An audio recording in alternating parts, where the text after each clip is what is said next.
Hello there. It's whatever date and time you're listening, so that can only mean one thing. It's time for Magic by Design. If you're an old friend of the show or listening for the first time, thanks so much for stopping by. We are delighted to have you with us. Magic by Design is a Disney review podcast fated to watch and review every Disney animated film released in cinemas. Even Fantasia.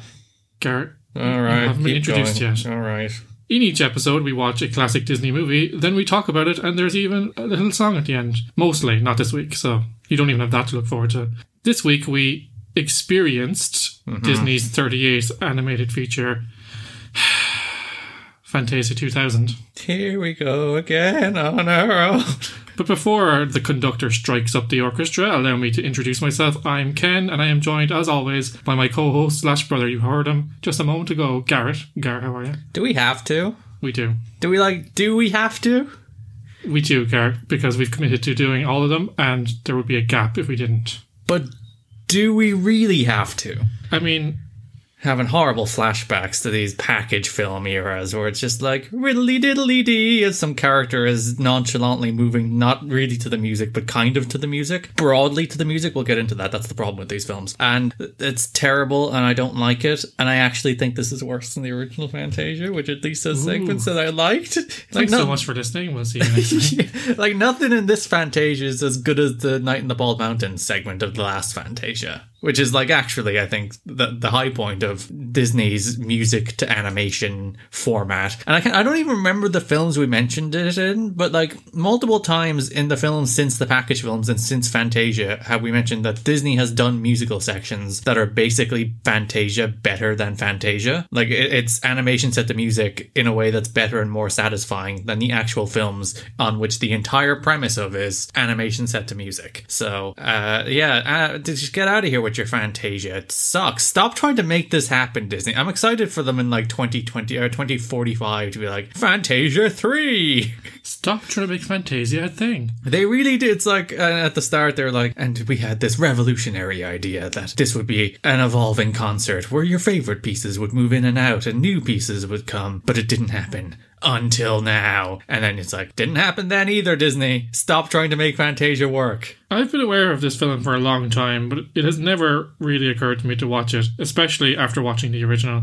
As you may recall, dear listeners, we are not a fan, and by the start of this podcast, that reinforces that fact. No, well, if you go back and listen to our Fantasia podcast, I think the thing we came down on was there were some really bad segments in Fantasia that were really boring, and then there were a few of them that worked and that were actually quite good. But the problem was, like, you know, it's not enough to sustain a feature. Yeah, and 60% of the film was bad and 40% of the film was good. But, like, I don't mind the core premise, the core idea of setting animation to music in a way that is very satisfying, because when that's done well, it's really satisfying. I think it's done well twice in this movie, both for very short sections. In the intro, which is like that abstract segment where like lightning is flashing and, you know, I think the animation is quite well set to the music there. And then the flamenco segment is 2 minutes long because they set the whole thing to animation. So when the flamencos jump, the music goes woo, and when they go down, the music goes down. And that's the way this is meant to work. And like, to be fair, that's really hard. That's really hard to sustain for long periods of time, to do like an 8-minute piece where everything that you're animating matches the music. So what happens is when they do 8-minute pieces where everything is supposed to match the music, is everything just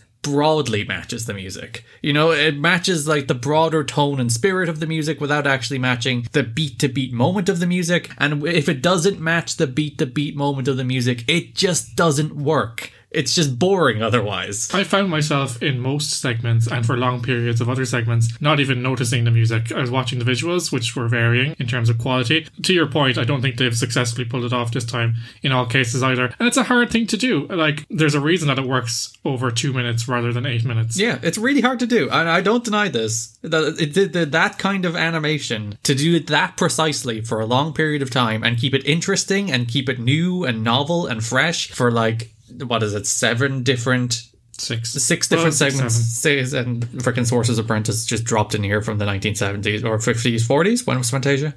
1940, yeah. 40. You got it. I got there in the end. Yeah, just dropping old segments in there. Like, it's hard to do. It's hard to execute for that long a period of time. But, like, watching The Sorcerer's Apprentice, which was quite boring to watch it again, but it's still better than everything in this film. It really didn't have the same impact as the first time, maybe because we knew what to expect. Yeah, and, like, maybe I will be bum all the way through this podcast like I was through the first Fantasia, but it hasn't been stuck in my head since. And, like, none of the music in this film has landed with me. Like, we watched this film the night before last, so we've had a full, like, 24-hour period where the music from this film could be pulsating its way through your brain constantly, and it's not even the bubba bumps. Cheap plug before we proceed, go all the way back and listen to episode 3 to hear our thoughts on the original Fantasia. 3? Yeah. That was 3? That was the third Disney film. Really? Yeah. God. So they're like, we have done Snow White, we have done whatever the second one was. Pinocchio, yes. We are at the peak of our powers. We shall do Let's ruin it. And again, we have done Beauty and the Beast. We have done The Little Mermaid. We have done The Lion King. We are at the peak of our powers. Break the Fantasia glass. There's some interesting points on the background, and you referenced some of them there, Gar, but I just want to go through some of my initial thoughts first. This film is 15 minutes shorter than the original. That's 75 minutes versus 90 minutes. And I have to say, this version did feel much pithier. It just zooms by at a pleasing pace. So it does have that going for it. I prefer the original. Fair play. It's very experimental in certain sequences, much like the first film, to varying degrees of success, as we've noted. You see, that is my problem with this film. I think I don't like any of the segments in this film. Ooh. None of them. I disagree somewhat. I think the animation in some of them... Actually, no, I like the Donald Duck one, because I like Donald Duck. So you're a sucker for Donald. Yeah, you slap Donald in the film and like, yeah, Donald's there. But and it's set to Macho Man Randy Savage's theme song. So it's Donald Duck running around doing antics to Macho Man's theme. How can you not like that?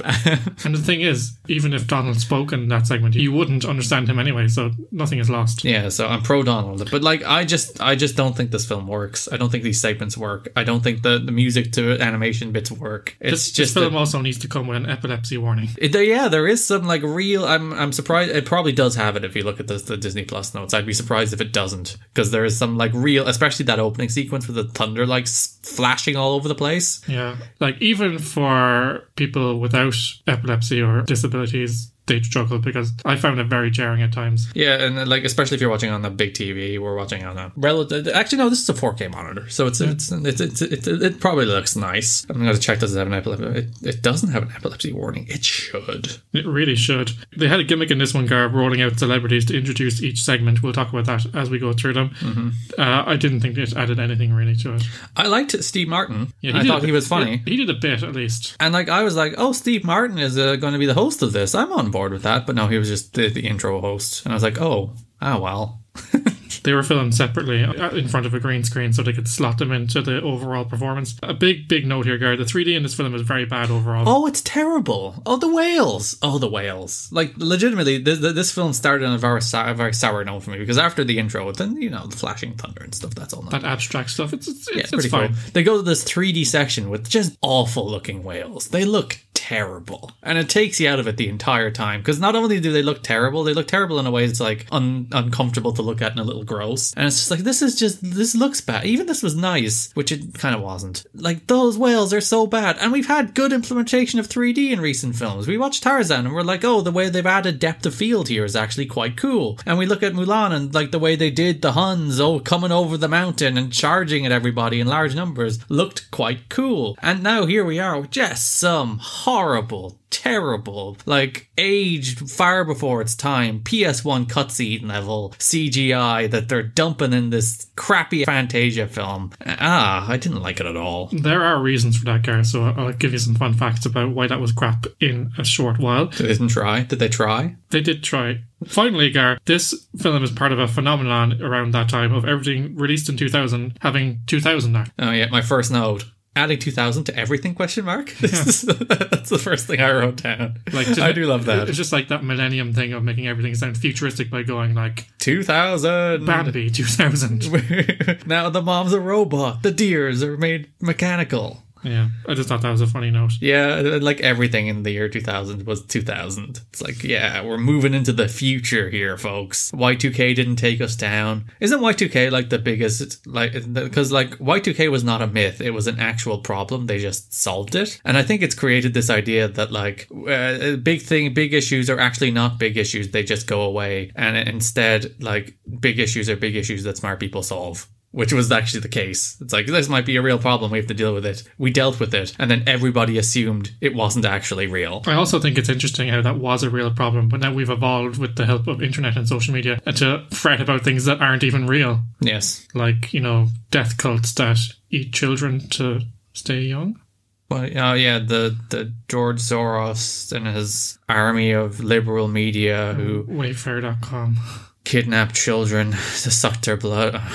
No, these people. Let's keep it fun, Gar. They banned them from Twitter. We don't have to talk about them. Yeah, we're free now. Yeah. We're free. As we know, Gar, Fantasia was released in 1940, and to your point, it was initially planned to have the film on continual release with new segments replacing older ones, so that the audience would never see the same film twice. The idea was dropped when Fantasia flopped at the box office and received mixed critical response from critics. In fairness, before we dump on this, I actually liked that idea as a concept. Yes.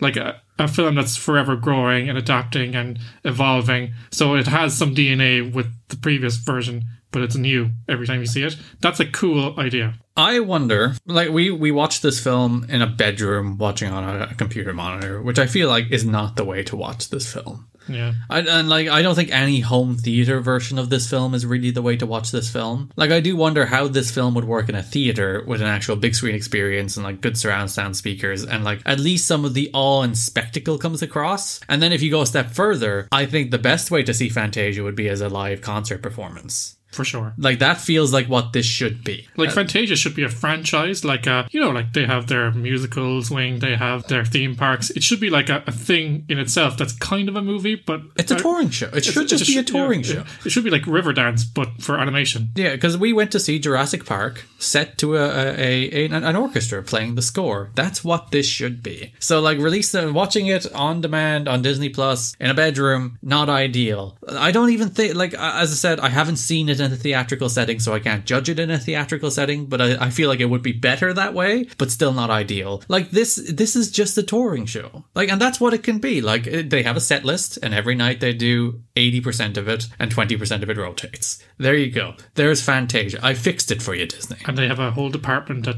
just develops new segments for it. Yeah, and then you take it on the road and you have like 2 different crews traveling, doing Fantasia. And great. Like Cirque du Soleil. Like, or just make it a freaking theme park show. Is it a theme park show? It feels like it should be a theme park show. Like, you have these things that tour again and again, but they, like, I've been to several Cirque du Soleil shows, and I've been told that they keep the name for brand recognition, but they actually change up the elements inside of it. Because they always have like subtitles. It's like Cirque du Soleil, Blur, OVO, or I've seen a couple of them now. I can't remember the names. And they're all different. They're like completely different performances depending on which ones you see. But even the individual performances will adapt over time. Like, people will leave, so they'll change the segments and stuff like that. That's what Fantasia should be. Yeah, so even if you're not going to take it on the road as like this touring orchestra, do it in the theme parks. Why don't they do it in the theme parks? You could have like imagine that being your job. It's like, I'm a session violinist and I work at Disney World. Yeah, Disney. I just wear my tails and just sit there all day pumping out this 15-minute show. Every 15 minutes we do a random set of Fantasia songs. And like, legitimately, I think that would be a good theme park attraction. It'd probably be a little soulless to perform in, but I don't think there's anything soulful about theme parks in general, so that can't be helped. Paycheck is a paycheck, Gar. I say as someone who likes theme parks, by the way. I love theme parks. But they're literally walking brand messages. I don't care if it is. It just makes me feel so happy. Yeah, neither do I. It's just like, people get so cynical about that. It's like, you're walking into Disney, this is all they're doing is selling you things. It's like, I don't care. I want to be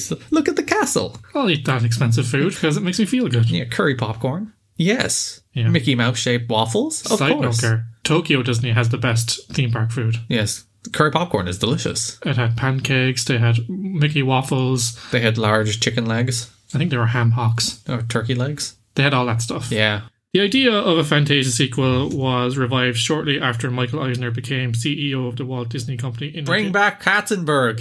Katzenberg would never. He would have never inflicted this on us. Actually, this was in 1984. Damn it.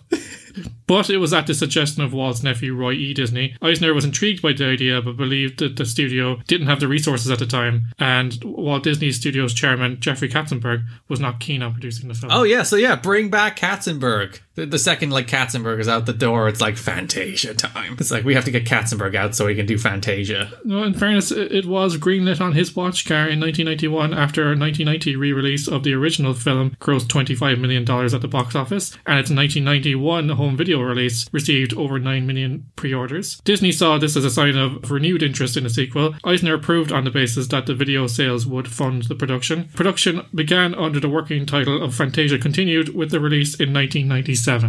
So that's like 6 years. And then it took another 3 years to make, yeah. The title was changed to Fantasia in 1999, followed by 2000 to coincide with its actual theatrical release date in 2000. It premiered in 1999. Well, it premiered as a stage show in 1999. It did have like a premiere, didn't it? Carnegie Hall? Was it Carnegie Hall? Carnegie Hall. Yeah, then it was released in IMAX, which I didn't know IMAX was a thing as early as 2000. But sure, it was apparently. And then that would have been a place to see this, as to your point earlier. Yeah, IMAX would have been a better, like in the way they released it. Carnegie Hall, ideal setting for this. IMAX, second best. Theaters. And at home, no. No, it's not meant to be watched at home. Disney formed its initial running order with half of the Fantasia program and only 3 or 4 new numbers, so they were going to keep a good portion of the original film. What, so they're just going to slap out the original film and be like, there you go, job done? Why did this thing take like 7 years to make then? The aim was to release a semi-new movie. Realising that the idea would not work, it wouldn't. They kept 3 Fantasia segments: The Sorcerer's Apprentice, The Nutcracker Suite, and The Dance of the Hours. They also wanted to keep the night at Bald Mountain, but it really didn't fit in anywhere. It's the best one though. Why did they not keep the best one? So they went from keeping 4 of them to keeping 1. And even 1 I think was 1 too many. Yeah. So eventually, as we said, The Sorcerer's Apprentice was the last man standing. Though, it was kept as a homage to the original, so they wanted to have that link between the two. And again, I think about the experiences of watching these as us as a podcast, doing them week to week, which means like we watched Fantasia sometime in April, May. It's now the start of January. So, like, that's been 7 months. That's a bit of a gap. But, like, Fantasia came out in 1940. Fantasia 2000 came out in 2000. 60 years So later. it's 60 years since The Sorcerer's Apprentice has been on the screen. So maybe people, and, like, the people that went to see it as children in the 40s are, at the very earliest, in their 60s. So, you know... You could, I guess, thinking about it in that context, it's not actually that egregious to put that segment back in the film, because like, and this isn't the era of like YouTube where you can just type The Sorcerer's Apprentice in and you can get The Sorcerer's Apprentice whenever the hell you want and watch it over and over again and watch it 7 times. You know, when that hasn't been in theater since 1940, it's been gone. Fair enough, there's probably like been VHS tapes, but you know, it's not this wide commercial thing you can easily watch. So I take it back that they probably shouldn't have. I'm now fine with them including the complete Sorcerer's Apprentice segment in the film without being remastered in any really noticeable way. Okay. I'm fine with it. I've talked myself into it. You went on a whole journey there. Yeah, I've talked myself into it. Fantasia 2000 premiered in December 1999 at Carnegie Hall in New York City as part of a concert tour that also visited London, Paris, Tokyo, and Pasadena, California. Pasadena, that's the, you know, you go to New York. The cultural capital of the world. You go to London, you go to Paris, you go to Tokyo, and then Pasadena. The film was then released in 75 IMAX theatres worldwide from January 1st to April 30th, 2000, so it was like a limited engagement type thing. Yeah. Marking the first feature-length animation film to be released in the format. So IMAX would have been new then, I would imagine. Yeah, pretty new at the time, but it also this kind of idea of a film being in the cinema for 4 months was quite novel as well, even though films that do really well these days, like Avatar, stayed in there a really long time. But like back in the, like, it's not that novel, because like back in the 30s, a film would be in the theaters for months. Like Star Wars stayed in there for the bones of a year, apparently. Yeah, because like people marvel at the Gone with the Wind like box office number, and it is very big, especially adjusted for inflation. But like Gone with the Wind was in theaters for like 2 years. I retract my statement, Gary. You've raised some very prescient points. Yes. Fantasia 2000 received mostly positive reviews from critics who praised the film overall while criticising its uneven quality. Budgeted at around 80 to 85 million, the film grossed 91 million. Ooh, that's worldwide. a flop. So it's likely that it lost money, but the concert tour may have made the venture profitable overall. Unless the concert tour was also a flop. I couldn't find any info on that. So yeah, maybe the concert, because they don't still, like, obviously we say the best place to see this is as a concert. They haven't done it since. The reason they probably haven't done it is it didn't do well. And if it did well, they'd do it. And the reason they don't do it is because it didn't do well. Stop trying to make Fantasia happen. Okay, let's get into it, Gar. The opening sequence is an abstract similar to the original movie, set to Beethoven's Fifth Symphony. More variety than the original opening segment, but visually attacks the eyes at times, as we said. Yeah, it's a little overwhelming. There really is, like, just flashing everywhere, and there's some, like, real stuff that, as I said, if you do have epilepsy, you will have to look away from this film for a while. And I'm honestly surprised that they don't have that warning there. This one is introduced by surviving archival recordings by original Fantasia host Deems Taylor. Mm-hmm. Deems, again, going back to his name. Yes. Deems. Yeah. What kind of name is that? Yeah. We're just doing bits we did like 7 months ago. This is the Fantasia 2000 equivalent of our podcast, where we're just like, Deems, that's a funny name. Yeah, we're going to like put in new bits, but mostly it's the old podcast. We should actually do that as a bit. We should just run like what we said about the Sorcerer's Apprentice from Fantasia. And then like present it as if it's new, just not even say anything. Created by Pixote Hunt with story by Kelvin Yasuda. The segment combines hand-drawn backgrounds using pastels and paint that were scanned into computer animation software, CAPS, which was developed by Pixar, as we spoke about in previous weeks, and computer-generated imagery, CGI of abstract shapes and effects were layered on top. So it's a mixture of the two worlds. Yeah, it looks like, I think this one looked pretty good. Not nearly as bad as the whales. Hunt explained that scanning each drawing was a one-shot deal, as the plating that pressed onto it would alter the pastel once it had been scanned, so you couldn't scan a drawing more than once, so they have to get it right. Is that what happened with the whales? At one point in production, Hunt and Yasuda completed 68 pastel drawings in 8 days. Yeah, I think it shares a lot of DNA with the opening segment of the original one, in that it's meant to be abstract and kind of reacting to the sound waves and stuff like that. You have those kind of triangles that form butterflies as well. It's pretty to look at, and it doesn't outstay its welcome. Yeah, and as I said, along with the flamingo segment, it is the only one that I think actually has music matching animation in a way that's actually kind of interesting. It's kind of funny how it's like the first one, it's like, okay, yeah, lots of effort matching the music, and it just kind of wanes. Yeah. And then in the middle it goes back up, and it's like they only really made an effort with a few of them. Gar, moving on here to The Pines of Rome by Ottorino Respighi, introduced by Steve Martin and Itzhak Perlman. Again, I was very excited that the prospect of Steve Martin hosting this entire thing, and then there were other people. I guess there were good other people, but still. This is interesting. The director is listed as Butoy, Butoy. Don't know who that is. With James Fuji handling the story. I like the way Ken's like, I don't know, it's like, research? Nah. 3D whales in the sequence have aged really badly, as we said. They looked like slugs. Yeah. The eyes stick out in a really bad way. They look really stuck on. They look like Dark Souls. Oh yeah, they look like Dark Souls enemies, I was going to say. But the eyes look like clip art. For like Microsoft clip art from like 2000 slapped onto these 3D whales in a way that's not very nice at all. And the movement of the whales is really laboured and unnatural as well. I know they're floating. Have you ever seen whales fly?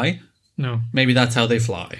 Overall, I got a feeling of being cheap and unfinished. Butoy created a musical intensity chart for animators to follow, which tracked the ups and downs of the music. As the music brightens, so does the colour, and vice versa.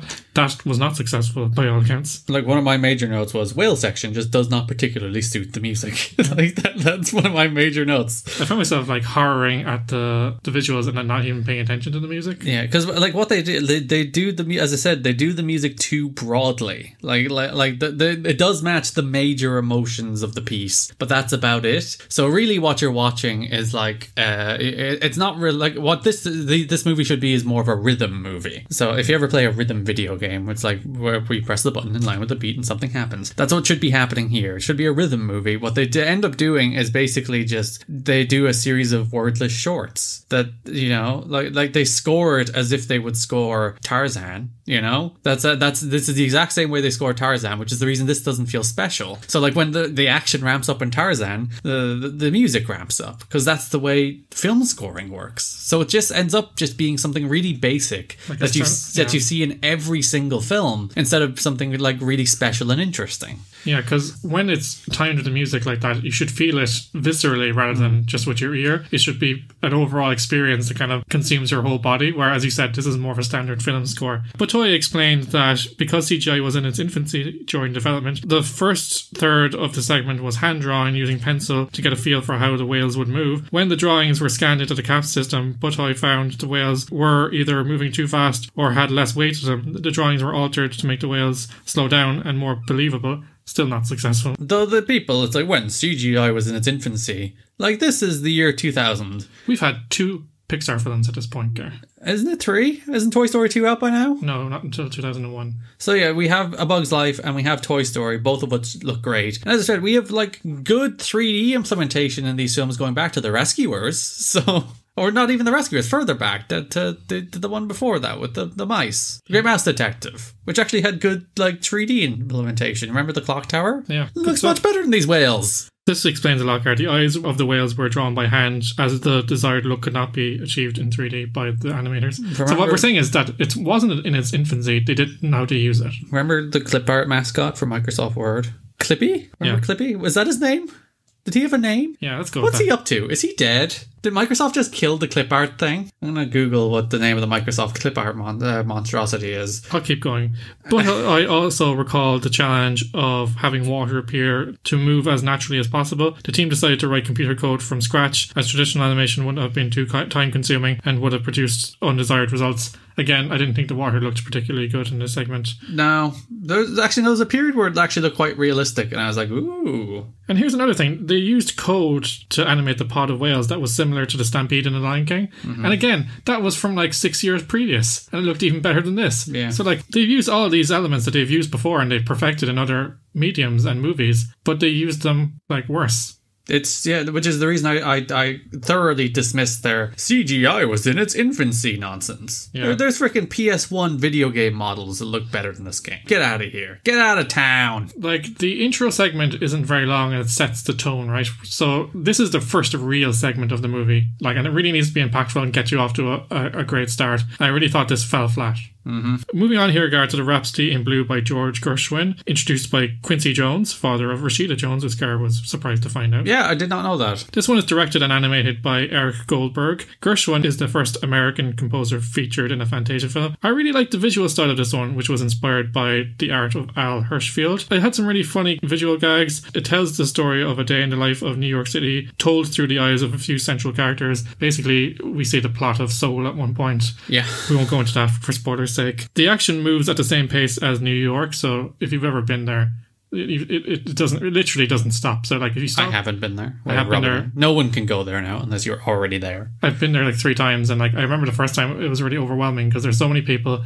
and they move so quickly, and like you stop to try and look up and people just like zoom past you. I remember like, our dad went to New York, and the first day he absolutely hated it for that reason, I think, because like it's just so hustle bustle, everything was moving, you can't like stand still without being trampled and stampeded like the Lion King. And then by the end of it, like that hustle bustle is like, that's the appeal of the city at the end of the day, and you're like, oh, it's the city that never sleeps, and you get it. But I found it quite amusing that he hated its guts. He hated that city. I thought the animation in this was very nice. Yeah, I thought the animation style was very nice, which it says something that they ripped off someone else's style, but I like paid homage. I like the colors as well. It's kind of like this kind of cool color palette. I think this looks very pretty. In terms of the narrative, in terms of the music, even more I thought this was one of the better ones. I really enjoyed that jazz style music. I think it looks nice. I thought the music, I don't think it just really matched the visuals all the time, although there was points where it did sync up, but it is. There's like a part where he's like drinking the coffee in the thing and the crowds are going back and forth. It's like, oh look, they're trying, and then the rest of it is just like,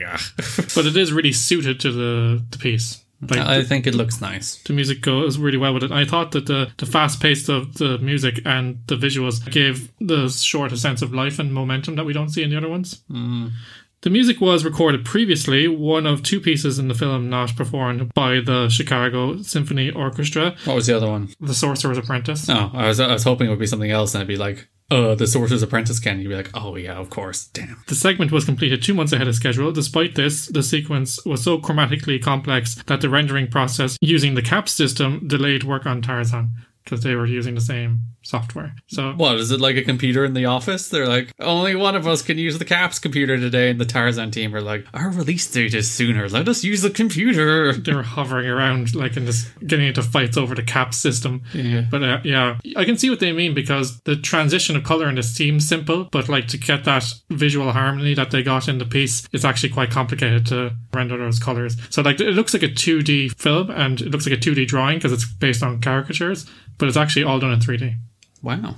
It does look nice. Especially like in the ending shot when it plans out to this like neon city flashing. It looks nice. As I said, I don't particularly like the substance of it. But on the surface, it looks very pretty. This was my favourite one, I have to say. Donald wasn't in it. Next we have Piano Concerto No. 2 by Dimitri Shotkovic, introduced by Bette Midler and pianist Yefim Bronfman.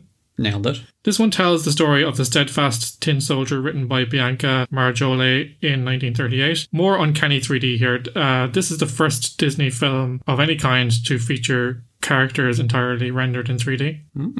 But to that point, Gar, the Jack in the Box is the thing of nightmares. Oh yeah, I think it all looks just kind of more like the Uncanny Valley tin soldier.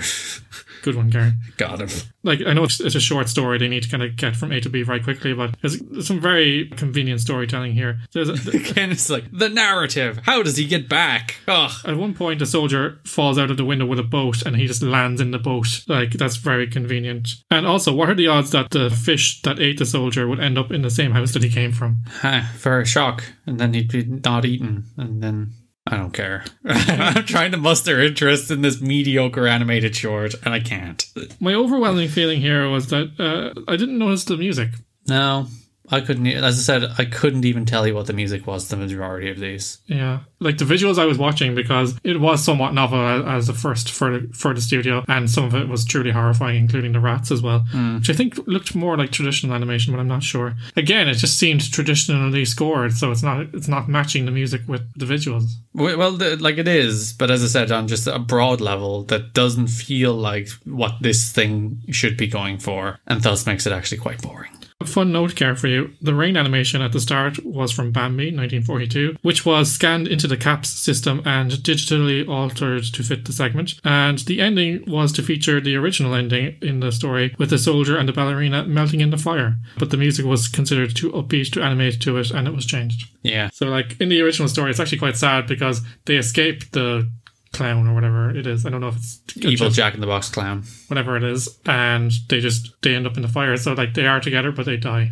Oh, they should see bold storytelling choices. I would have admired it. That's the like, none of these things are interesting. There's just like nothing interesting about any of these animated pieces. That's the problem. There's plenty of Pixar shorts that don't have a dialogue. You know, go and watch them. There's plenty of them that are entirely wordless, and they're really artful and interesting, and some are moving and some are really funny. And none of these are any of that. It's just nothing. There's nothing going on. I hate this movie.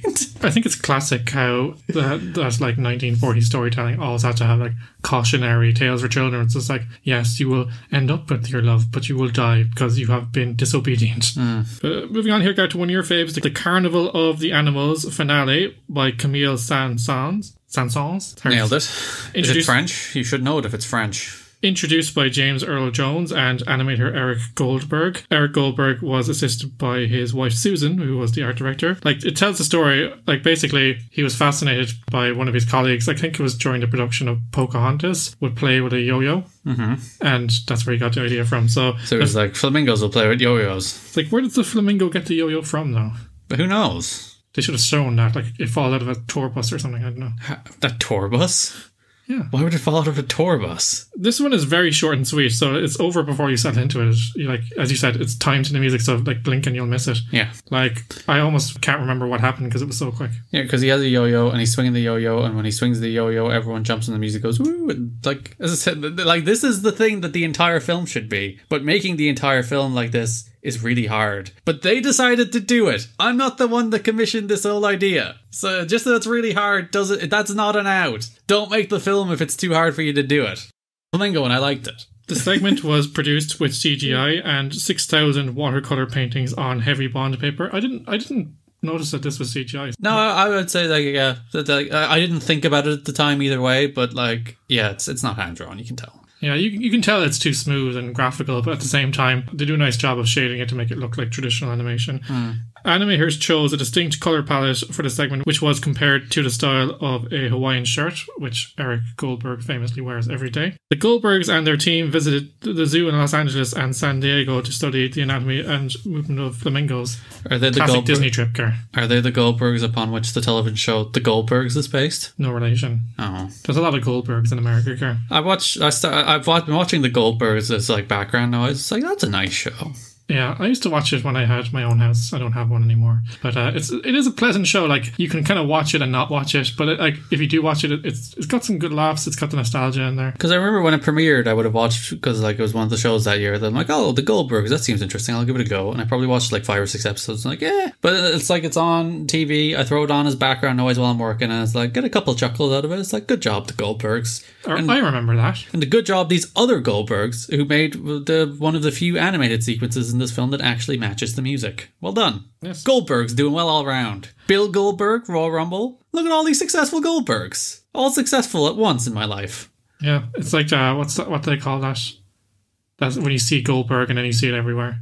Yeah, it's Bader Meinhof complex. Yeah. Or like when you're driving a car in Grand Theft Auto, or actually it happened in Cyberpunk as well, where like all the NPCs in Cyberpunk are the same. So like it loads in one NPC and there's like 100 clones on the same street. So it's that, but in real life. Next up is The Sorcerer's Apprentice by Paul Ducat, introduced by Penn and Teller. This segment appears exactly as it did in the original, and the music was the same piece conducted by Leopold Stokowski in 1938. It feels to me like they might have punched up the sound and cleaned up the visuals a bit, but nothing huge, as you said earlier. Should have done a sequel. Yeah. Should have made a new one. No, I decided it's fine. Sorry. Yeah. I won't say they should have done a new one. I've decided it's fine to put it back in the film. It's been 60 years. As we said, go back to episode 3 if you want to hear what we think about that segment. It was introduced by Penn and Teller as well, by the way. I said that when you interrupted me, Gar. Did I? Yeah. Sorry. Yeah, Penn and Teller. Magic people. That was a fun bit as well, them doing their shtick. Once in an episode of The West Wing. Yes, of course, famously. Yeah. Second to last, we have Pomp and Circumstance by Edward Elgar, introduced by Fantasia 2000 composer James Levine, Mickey Mouse and Donald Duck. Michael Eisner suggested Pomp and Circumstance as a piece after he attended a graduation. He's like, I know classical... He's like in the pitch meeting, he's like, I know classical music. And like, oh yes, Michael, what's your favourite? But the one they play at graduations. And Macho Man Randy Savage comes out. Oh yeah, Macho Man. All right, challenge to go straight from a Macho Man Randy Savage impression to a Donald Duck. I thought you were holding your own on the Macho Man. And well, Macho Man is the easiest impression to do of all impressions. He's the Macho Man. Oh yeah.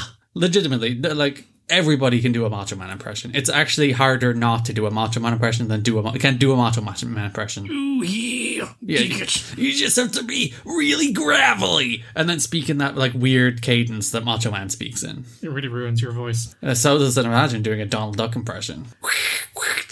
It's just choking. It's just choking as you say words. No, let's not ruin our podcast listeners' ears anymore. Eisner's original idea involved a selection of Disney princesses and heroes in a wedding procession carrying their future children who would be presented in a ceremony, kind of like the Lion King, I suppose. The animator's preliminary designs depicted a Greco-Roman setting. One of the staff members described the artwork as an appalling abuse of the characters, leading to Eisner agreeing that the story be dropped, but insisted that the music be used. This seems like an executive goes into a pitch meeting and like he makes all these suggestions that are stupid, and they try to humor him a bit, and like they don't work, but like it's just typical like corporate interference. Yeah.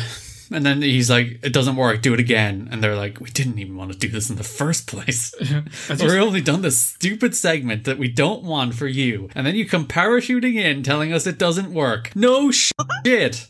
As you said earlier, they cart out Donald Duck here and Daisy to bring in the punters. It tells the story of Noah and the Ark with a twist. Very much the Disney house animation style at the time. Nothing new in terms of the visuals. You called out the Lion King. It does look very Lion King. Yeah, you commented on that at one point as well. Even like the way they're going toward the Ark legitimately just looks like they took a shot from the Lion King that had Pride Rock in it and just dropped an Ark on top, and there you go, we're done. Yeah, but it's nice to have like Donald in one of these. This is the first time Donald's been in anything in decades. Since the package movies, Gar. Yeah, and the same with Mickey Mouse. At least to have a little bit of Mickey Mouse representation in the mainline animated films, because it's been a very long time since that's been the case. Yeah, and they haven't been since. They've had like TV movies. Oh yeah, but those aren't real. We're talking about canon Disney animated features, Magic by Design covered films, Ken. There's been a plan for a Mickey Mouse film for a long time, but it hasn't seen the light of day. He's going to be out of copyright soon. They got to get it while they can before we can make our own Mickey Mouse films. Yeah, there's a weird kind of juxtaposition here because most of the animals are animals, but then Donald and Daisy are anthropomorphic beings who wear clothes and assist in a what? They're the two ducks on the ark, but they are also human-like characters. So, yeah, maybe I'm thinking about it too much. My favourite part was when they finished all the flooding and they were coming out, and then you saw the crabs and you were like, how come the crabs survived? And I'm like, no shit. But they had to have two of each of them, guys. Was there any crabs? The crabs won't drown, Ken. All of the crabs are fine. There's no fish on the boat because fish survive in the water. So did God intend for the sea creatures to inherit the earth? Yes. The fish are fine. Oh God's like, I'm trying to drown these things, but it's not working. Where did this dude get the idea to frickin' build an ark? There's also a funny gag where dragons and unicorns are there, but there's only one of each of them, so they all die in the flood. Yeah. That's kind of grim, but funny. But it's basically your common Donald scenario where it's a comedy of errors. Him and Daisy both think that the other is dead, and they keep missing each other on the ark. So it's quite fast-paced as well. There are parts here of Pomp and Circumstance that I've heard in other contexts, but I didn't know were part of this piece. So we all know the main piece that you see in. Because like the Macho Man theme is like the very end. It's the crescendo. The do. Ooh, yeah, doing the twirling finger. Like that's the part we all know, and that's the part that play at graduations as well. So like that's the bit everybody knows because it's the famous bit. Like there's this whole like 4 minutes building up to that. So yeah, it's actually quite a nice piece of music. Nice piece of music. I don't think it matched the visuals that well. But I think the way they built the crescendo to when Donald and Daisy finally got together, I thought was quite nice. It's quite nice, but like in a traditionally scored way, I think it was the best of the traditionally scored things. Yeah, but going back to our point earlier, it feels like it's shoehorned in there because they were told to do it, and then they made something to match it rather than Donald is there, so it's the best. The final segment this time is the Firebird 1919 version by Igor Stravinsky, introduced by Angela Lansbury, who does not sing anything from Beauty and the Beast. Very upsetting. Total missed opportunity. To close the film, Disney wanted a piece that was emotionally equivalent to the Night on Bald Mountain and Ave Maria segments that closed to Fantasia. They didn't nail it, but you can really feel them going for it. Like it's like, oh yeah, look at them trying to do the same thing as the last one. This short gave me serious Moana vibes. It has a lot of DNA in common, like that lava monster. Make way, make way. That sprite looks like Tafiti. Moana, it's time you knew. Much better music. Then this one is clearly a metaphor for Donald Trump, Ken. Yes. That no matter how much good, Ken, no matter how much beauty, no matter how much decency there is in the world, one bad actor, just one thing, one volcano mountain can fuck it all up and ruin it all up and burn it all to the ground, ruining everything. But Ken, from a single hope, from a single seed of hope, everything can grow again. Joe Biden. But I like that in that, like, the traditional narrative is that they would have saved the day at the last second, but no, this bad force has won. He ruined everything. And we have to rebuild. So that's a very good metaphor, as you said, Gar. That stag was no use when everything was burning. Was that stag God? Maybe. Because he had special breath powers that make things come to life. And he blew on the spirit of life, whatever the spirit is. It came back to life again. Came back and then... But can it be dead if it's not alive? Or not dead? Whoa. I don't know. The stag was really nicely animated. Weirdly, though, everything was animated in 2D, except the antlers, which were 3D. I don't know what the purpose of that was. Because you got to see the depth of the antlers. Antlers, Ken. The sprite character was inspired by a dryad-like creature from Greek mythology. Her form changes multiple times, so she is water, she's earth, she's flowers, so she's basically... everything. Deus Ex spirit character. Now that I think about it, Mother Nature, essentially. Yeah, pretty much. Yeah. I thought this segment, as you said, they were reaching for something big, a big crescendo, something with the same emotional pull as Night on Bald Mountain, but I don't think you can compare it to that segment. It's a really impactful segment in the original film, and actually I would have been in favour of them updating that one. Yeah. And keeping it in the movie. They would have given Nicole something to sing. It would have. Is she singing anything? No. Oh. Spoilers. But she could have... There is a sung version of Pomp and Circumstances in here. There are lyrics to that. Someone goes, la, la, la, la, la. She couldn't find a track. La, la, la, la, la. Well, you've given it to them now, Gar. There you go. La, la. You keep going. I'll just sing under it. La, la, there isn't much to... In terms of the... It's very distracting. All right, keep going. You may be surprised to hear, Gar, there isn't much in terms of the legacy of this film. We do see evidence in this movie of Disney dipping their toe into the plane of 3D character animation, which would proceed in the following years. Development began on a third film in 2002 under the working title Fantasia 2006, but the project was abandoned in 2004 due to undisclosed reasons. The segments that I realised it was shit. Gar, you've cursed 3 times in this podcast. I know, I'm just giving you so much more work. I can need to bleep you so many times. I should just go on a run of cursing just to annoy you.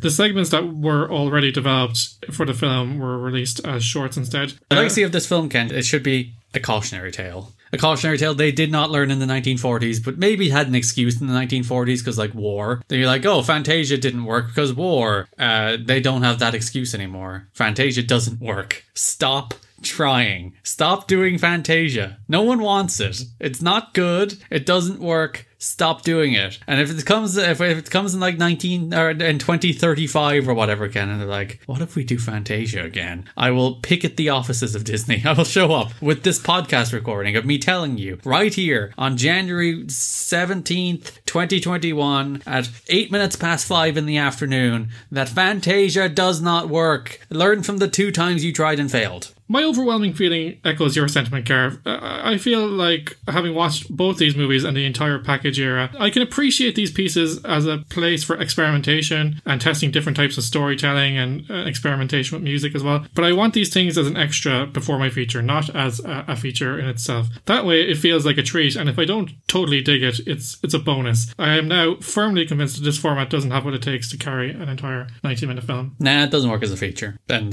we have plenty of evidence that these things don't work as features, and we have plenty of evidence that shorts do work, and I enjoy shorts. I like, as I said, plenty of Pixar shorts don't have words. What was that one about the volcanoes recently? That didn't have words, didn't it? Yeah, that was very nice. That also inspired Moana. Yeah, there you go. So yeah, make good things, don't make bad things, and then put all the bad things together into one large bad thing. Like both. Isn't Aristocats bad? Oh yeah, Aristocats and Black Cauldron. Black Cauldron is mediocre. But it has a right to exist, Karen. Black Cauldron's better than this. Black Cauldron isn't upsettingly bad. This is...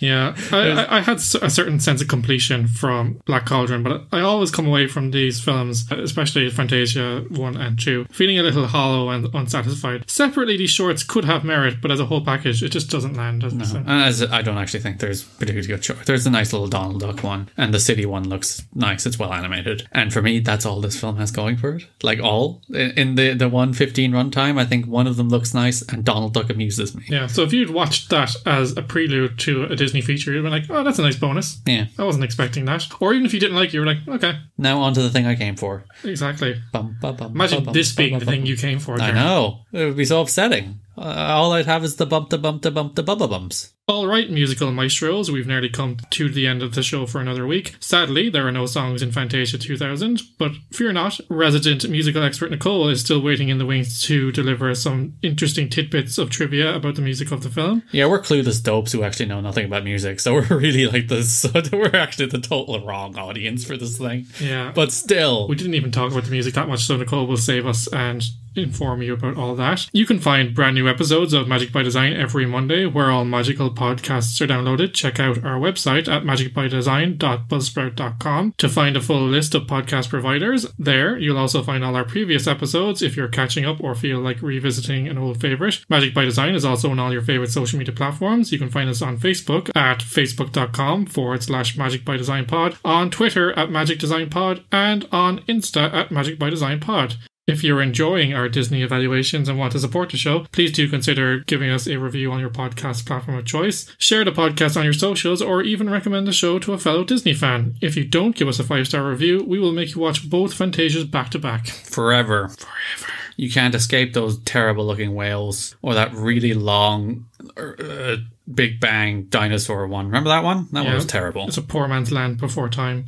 But then you'll enjoy Night in Bald Mountain, because that's cool. And you'll see the Sorcerer's Apprentice more than you ever want. We'll be back next week at the same time, same place, with a review of Disney's 39th animated feature, Dinosaur. Oh no. But until then, stay safe. I've never seen Dinosaur. I shouldn't know it, Ken. I shouldn't prejudge it as you're trying to get out. Ken's trying to just end the podcast. I'm like, no, we're going to talk about Dinosaur for a second. No, we're not, Ken. We're going to talk about it next week. I shouldn't be like, oh no. That's me engaging with Dinosaur in bad faith, Ken. Maybe I'll love Dinosaur. I don't know. Keep an open mind, Gar, until next week. But until then, stay safe and remember, life's a lot like jazz. It's best when you improvise. That's a little quote by Gershwin there, because there's no words in his film. Should have just taken a line from Soul. Now then, Nicole is here. Made it like a Steve Martin joke. God damn it. You really can't finish the podcast. We need to finish this podcast. So I'm going to read Steve Martin's most recent joke tweet, and that's what we'll end on.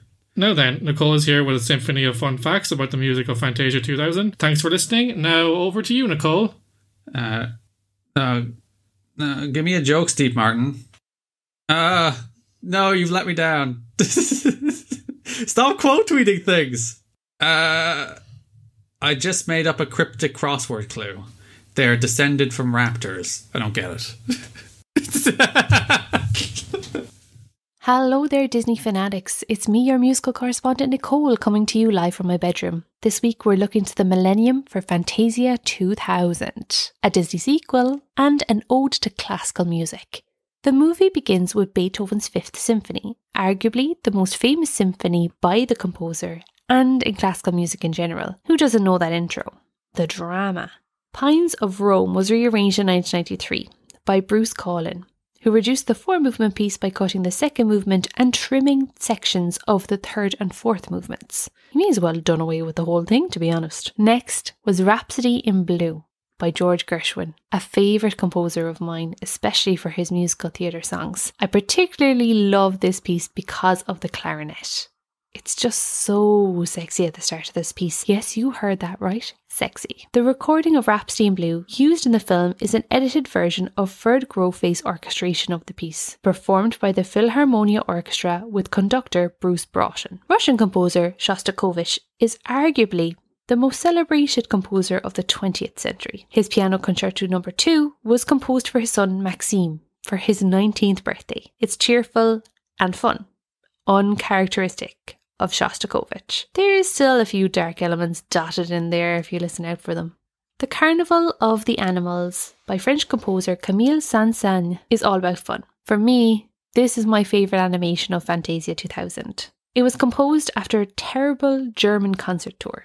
Saint-Saëns gave private performances of the piece but insisted it was not published until after his death to maintain his serious composer image. Very important. Next is The Sorcerer's Apprentice, using the original recording from 1938 featuring conductor Leopold Stokowski with a group of session musicians. A segment of Pomp and Circumstance by English composer Edward Elgar is used for the next piece as a military march. This is one segment of one piece of 6 under Opus 39. The movie ends with a piece by Stravinsky called The Firebird Suite. You hear the darkness of his music from the beginning.